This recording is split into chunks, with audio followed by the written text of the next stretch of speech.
Concepts, so what are they and how do you get in. मतलब concepts क्या होते हैं और हम उन्हें कैसे बनाते हैं, कॉन्सेप्ट कैसे डेवलप करते हैं। तो आज की वीडियो में हम बात करेंगे आर्किटेक्चरल कॉन्सेप्ट्स के बारे में और साथ ही कुछ ऐसे स्टेप्स के बारे में जिससे कि हम एक सक्सेसफुल कॉन्सेप्ट डेवलप कर सकते हैं। मैं अपने कुछ प्रोजेक्ट्स पे भी डिस्कशन करूंगी जिसमें मैंने कॉन्सेप्ट्स डेवलप किए थे, जो कि एक टेम्पररी पैविलियन का प्रोजेक्ट था। इसके साथ साथ मैं अपने दूसरे कॉन्सेप्चुअल शीट्स को भी आपके संग शेयर करूंगी और उस पर डिस्कशन करूंगी कि कैसे मैंने डिज़ाइन डेवलप किए, एक डिज़ाइन को कंप्लीट करने के लिए कॉन्सेप्ट्स डेवलप किए। और अगर ये वीडियो आपको हेल्पफुल लगता है तो प्लीज़ इसे सब्सक्राइब करें और बेल आइकन पर क्लिक करें, जिससे कि आपको आगे के वीडियोस के लिए भी नोटिफिकेशन मिल जाएगा। नाउ विदाउट डिले हम अपने वीडियो की ओर बढ़ते हैं।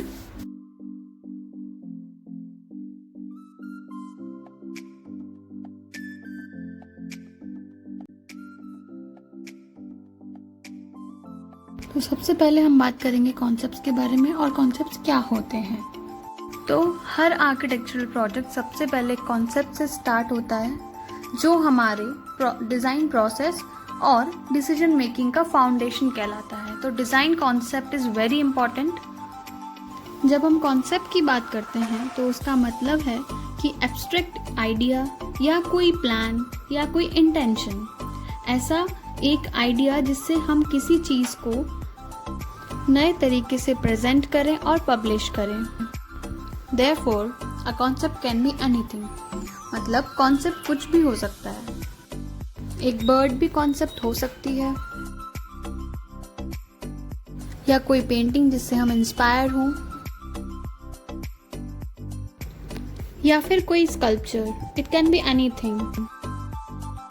So basically concept should be something which can convince your client and will produce your product to the highest height। यानी कि कॉन्सेप्ट ऐसा होना चाहिए जो हमारा क्लाइंट है उसको भी इम्प्रेसिव लगे और वो उस डिज़ाइन के संग आगे बढ़ना चाहे। So the second part is how to start. हम कॉन्सेप्ट सोचना कैसे स्टार्ट करेंगे उसके बारे में देखते हैं। तो जो मेजर कीज़ हैं वो 4 कीज़ कौन कौन से हैं। फर्स्ट है site analysis, then design brief, then narrative and last होगा कॉम्प्लेक्सिटी। हम इनको और डिटेल में देखते हैं। फर्स्टली आपको अपने साइट का पूरा डिटेल स्टडी और एनालिसिस करके रखना पड़ेगा। साइट हमेशा डिज़ाइन प्रोसेस को स्टार्ट करने का फर्स्ट पॉइंट होना चाहिए। हमेशा साइट स्टडी सबसे पहले करनी चाहिए। मैं बताऊंगी कि हमें साइट स्टडी के लिए कौन से पॉइंट्स को हाईलाइट करना चाहिए या कौन से पॉइंट को स्टडी करना चाहिए। But briefly there should be constraints, features and characteristics of the site. यहाँ पे कॉन्स्ट्रेंट्स का मतलब है कि ऐसी कौन सी चीज़ें हैं जिस चीज़ की कमी है हमारे साइट पे जो नहीं है, या फिर कोई चीज़ जो हमें कुछ डिज़ाइन करने से रोकती है, या तो कोई रिस्ट्रिक्शन है, किसी चीज़ की बंदिश है, यानी हम वो चीज़ वहाँ नहीं डेवलप कर सकते हैं। सो बेसिकली हमको वो पॉइंट्स यहाँ पे आइडेंटिफाई करने हैं साइट में। फीचर्स की बात करें तो फीचर्स वो हैं जो हमें साइट में अवेलेबल है, यानी कि साइट में प्लांट अगर ट्रीज़ हैं तो कितने ट्रीज़ हैं ये उसका फीचर्स हो जाएगा। कैसे रोड्स हैं, कितने मीटर का रोड्स हमें मिलते हैं वहाँ पे, और भी बहुत सारे पॉइंट्स। साइट हमारा कैसा है, उसका टोपोग्राफी कैसा है, ये सब चीज़ें फीचर्स में आएंगे।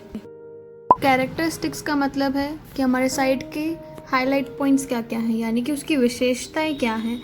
क्या ऐसे पॉइंट्स हैं जो दूसरी अगर साइट होती उससे अलग हो, तो ऐसे पॉइंट्स को कैरेक्टरिस्टिक्स के अंडर में हमें आइडेंटिफाई करना है। फॉर एग्जांपल अगर ये साइट की बात करें जो आपके सामने दिख रही है, वो मेरे सेकंड सेमेस्टर का साइट है। तो यहाँ पे जो आपको प्लान दिख रहा है राउंड शेप्स में, ये पूरा स्टोन है।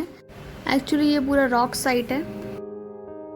तो यहाँ पे आप देखेंगे तो जो मैं अब येलो पोर्शंस में हाईलाइट करूँगी वो वहाँ ऑलरेडी कंस्ट्रक्टेड चीज़ें हैं। तो सबसे पहले एक ये वाला जो पोर्शन है वो गज़ीबो है। गज़ीबो आपको पता होगा, एक सेमी ओपन सेटिंग स्पेस है जिसमें ऊपर एक रूफ होता है, प्लस उसके जो बाजू में है वो एक छोटा सा शॉप है, और जो अभी मैं हाईलाइट कर रही हूँ वो एक टेम्पल है। So this was a historic kind of space ये एक हिस्टोरिक साइट कहलाता है, जहाँ पे एक पुराना मंदिर है, कुछ बैठने के लिए जगह दी हुई है, आजू बाजू बड़ा बड़ा पत्थरों का साइट है। तो ये एक ऐसा स्पेस है जो कल्चरली बहुत अफेक्ट करेगा। मैंने यहाँ थोड़ा जूम वर्जन में ड्रॉ किया है, जहाँ पे स्टेयरकेस एंट्री के और बीच में एक चबूतरा जैसा स्पेस जो चारों जगह से कनेक्ट करता हो, टेम्पल भी, गजीबो भी, और प्लस जो आप ये येलो पोर्शन देख रहे हैं वो है साइट एरिया जिसमें मुझे डिज़ाइन करना है। तो अभी इस साइट पे सारी चीज़ों का अफेक्ट पड़ेगा जो आजू बाजू हैं। तो अब हमें यहाँ पे सारी चीज़ें ध्यान रखनी पड़ेगी, कैसे सन का रोटेशन होगा, क्या होगा, साइट पे क्या फ़र्क पड़ेगा, साइट का डायरेक्शन क्या है, इफ़ ये नॉर्थ फेसिंग है तो सन मूवमेंट कैसे होने वाला है। प्लस इसके साथ अगर कोई ये बाजू में टेम्पल एरिया है, चबूतरा है, गजीबो है, यानी कि यहाँ पीपल आने वाले हैं बहुत सारे, तो उनको ऐसी स्पेसेस क्रिएट करनी चाहिए जो वहाँ आए तो साथ में इस स्पेस पे भी वो आए देखने कि वहाँ पे है क्या एक्चुअली। तो एक पब्लिक बिल्डिंग डिज़ाइन करना is an option. So the point is कि क्या आप इस बिल्डिंग का एंट्रेंस चेंज करने वाले हो या नहीं, या फिर आप पुराना जो एंट्रेंस एरिया है ऑलरेडी वहाँ टेम्पल में जाने के लिए उसको ही आप इसके एंट्रेंस के साथ रखोगे, या फिर जो ये वाला मैंने अभी ड्रॉ किया वो है, या आप यहाँ पे रोड के साइड से कुछ अलग से एंट्रेंस दोगे इस प्लेस के लिए जो आप डिज़ाइन करने वाले हो। तो ये सब चीज़ें हमें अब ध्यान रखनी पड़ेगी।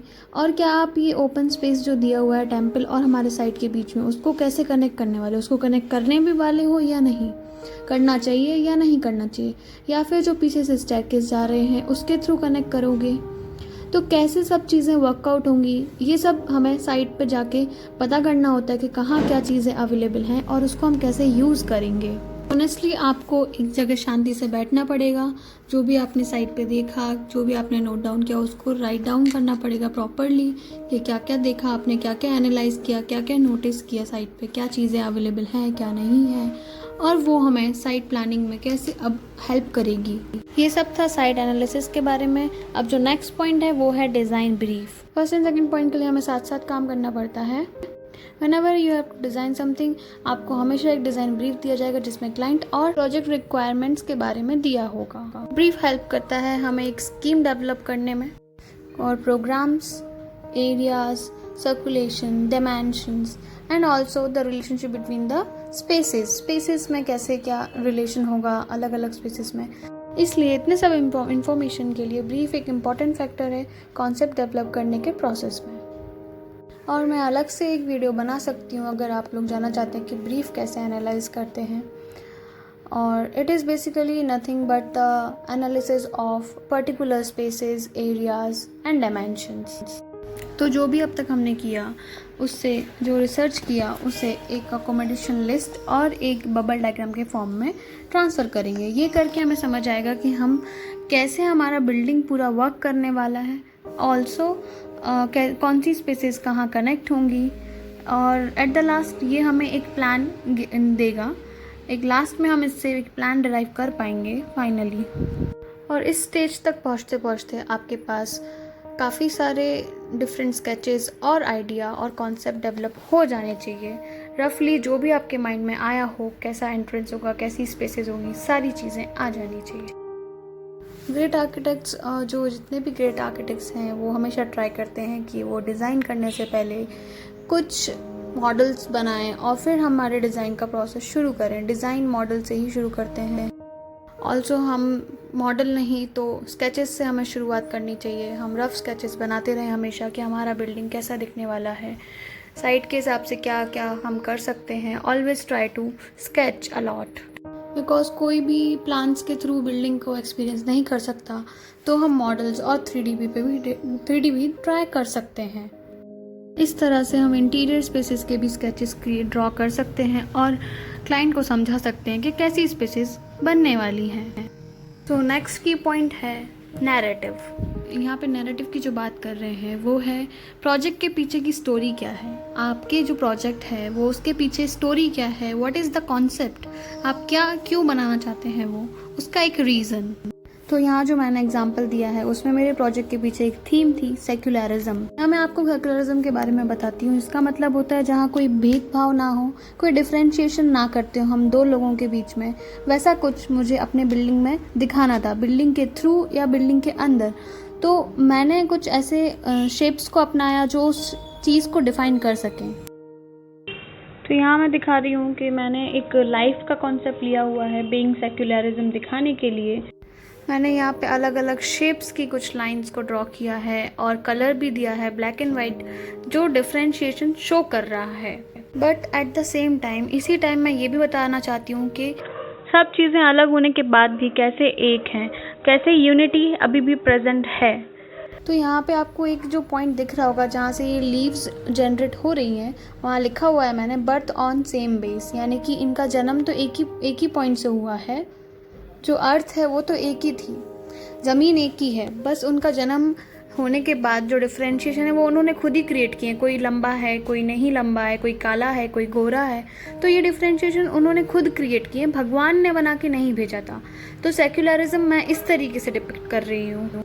और भी कुछ स्केचेस मैंने ऐड कर दिए हैं आपको दिखाने के लिए कि कैसे अलग अलग शेप्स क्रिएट हो रहे हैं, साइड व्यूज़, प्लान्स, इसका भी सब कुछ बनाया हुआ है। ये दिखाने का मतलब ये था कि आप ज़्यादा से ज़्यादा स्केच करें चीज़ों को समझने के लिए, समझाने के लिए। इससे कुछ और नए आइडियाज़ भी मिलेंगे और डिज़ाइन प्रोसीड करेंगे। अब जो फोर्थ की पॉइंट है वो है कॉम्प्लेक्सिटी। यहाँ पे कॉम्प्लेक्सिटी यानी कॉम्प्लिकेटेड नहीं होता है। इसका मतलब ये नहीं है कि हम कोई कॉम्प्लेक्स शेप का इस्तेमाल करें या विंडो या फिर कोई भी लाइन या कोई बिल्डिंग का पैटर्न ऐसा हो जो कॉम्प्लेक्स हो। इसका मतलब ये बिल्कुल भी नहीं है। यहाँ कॉम्प्लेक्सिटी का मतलब है कि आपके बिल्डिंग के बहुत सारे मतलब हो, उसके कुछ मीनिंग हो और उसका कुछ गहराई हो, उस बिल्डिंग में कुछ मतलब हो। और मल्टीपल आर्किटेक्ट्स हैं जो यहाँ पे ऐसी चीज़ें को इस्तेमाल करते हैं। और मैं कुछ और भी चीज़ें कॉम्प्लेक्सिटी के ऊपर, क्योंकि ये बहुत बड़ा टॉपिक है, इस पर डिस्कस करने के लिए मैं दूसरा वीडियो बनाऊंगी। बट डेफिनेटली आप ये बुक रेफ़र कर सकते हैं। इसका नाम है complexity and contradiction in architecture by Robert venturi. He is a very fine architect. You should definitely go through this book. Complexity के बारे में जानने के लिए आप ये बुक को पढ़ें और समझें इसमें क्या क्या चीज़ें दी हुई हैं। आपको बहुत कुछ जानने को मिलेगा। आपको ये बुक खरीदने की ज़रूरत बिल्कुल भी नहीं है। ये बुक आपको ऑनलाइन PDF के फॉर्म में मिल जाएगी। और भी बहुत सारी बुक्स होंगी जो मिल जाएंगी आपको। Do research and design better spaces. तो लास्ट थिंग मैं यही बोलूँगी, तो स्टार्ट करो आप छोटे से आइडिया से और उसको डेवलप करो। आपका डिज़ाइन ऑटोमेटिक बनता जाएगा। बट कॉन्सेप्ट राइट डायरेक्शन में बढ़ाना है हमको, कुछ भी नहीं करना है। सोच समझ के हमें हर कॉन्सेप्ट को डेवलप करना है। और अगर ये वीडियो आपको हेल्पफुल लगता है तो प्लीज़ इसे सब्सक्राइब करें और बेल आइकन पर क्लिक करें, जिससे कि आपको आगे की वीडियोस के लिए भी नोटिफिकेशन मिल जाएगा। Thanks for watching the video.